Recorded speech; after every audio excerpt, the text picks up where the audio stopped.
start with you. I mean, every campaign, you have topmost 3 big issues that will define your message. What is that for you? What are your flagship, I guess, proposals to the electorate this year?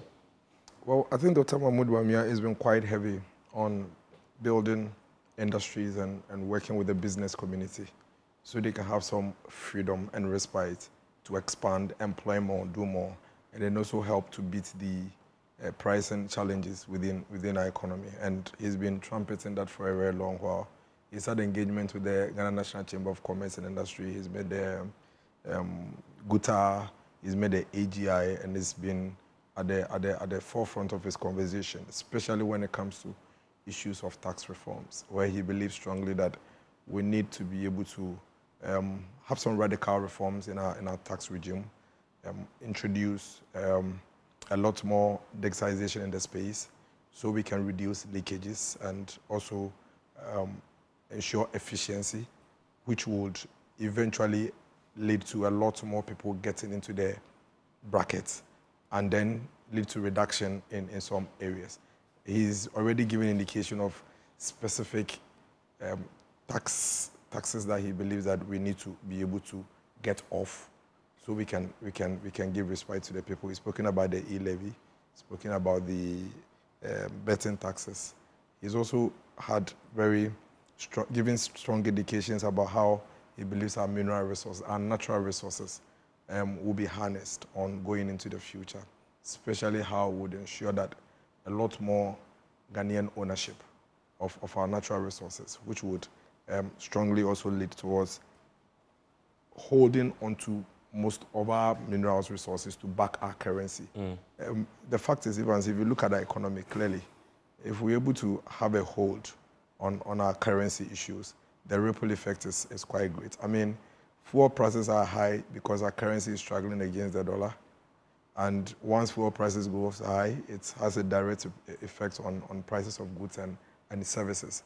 And, you know, that's where the rippling effect is coming from. And it's been quite heavy on harnessing our natural resource, especially when it comes to gold, to back our currency and give it a bit more, you know, strength. So if you are to bullet it, for example, I mean, the last time when he ran with the current president, you could free SHS, headline, 1 district, 1 factory, headline, 1 village, 1 dam, headline, and then you can now get the details from each. How would you bullet his? So he's mentioned the tax reforms, he's mentioned the tax amnesty, he's mentioned the mining, especially the natural resources. What is he saying he would do? Basically to ensure a lot more Ghanaian ownership and ensure that we hold a lot more of our minerals here to back our currency and give it the strength that it needs. And the fact of the matter is that once that is achieved, the rippling effect is quite huge. He's also mentioned how he believes that going into the future, what we've built as a foundation for education needs to be consolidated and built upon. And he's looking heavily at ensuring that we move towards the next level of education in this country to be ready for the 4th industrial revolution. In the industrial revolution, he is speaking about how he believes that persons with disabilities must be given the support they need to have free tertiary education. And that's a progression from the free secondary education that we are seeing, which would eventually dovetail into other areas.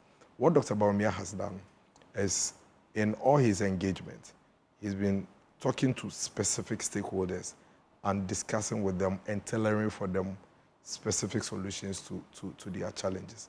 He's made the fisher folk, they've diagnosed the issues, where we've come from, what we've been able to do, where we are now, and what the future looks like. And in all of these things, in some places, they've sought to refine or make input into some of the ideas he's come up with.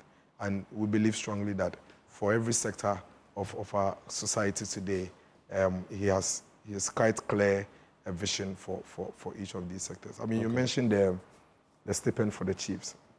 I think I need to clarify. You know already, as a country, we have some allowances for our paramount chiefs. Okay. It used to be 400 cedis. This government moved it to 1,000 cedis. Dr. Bawumia's view is that we need to integrate our traditional authorities a lot more into the developmental drive.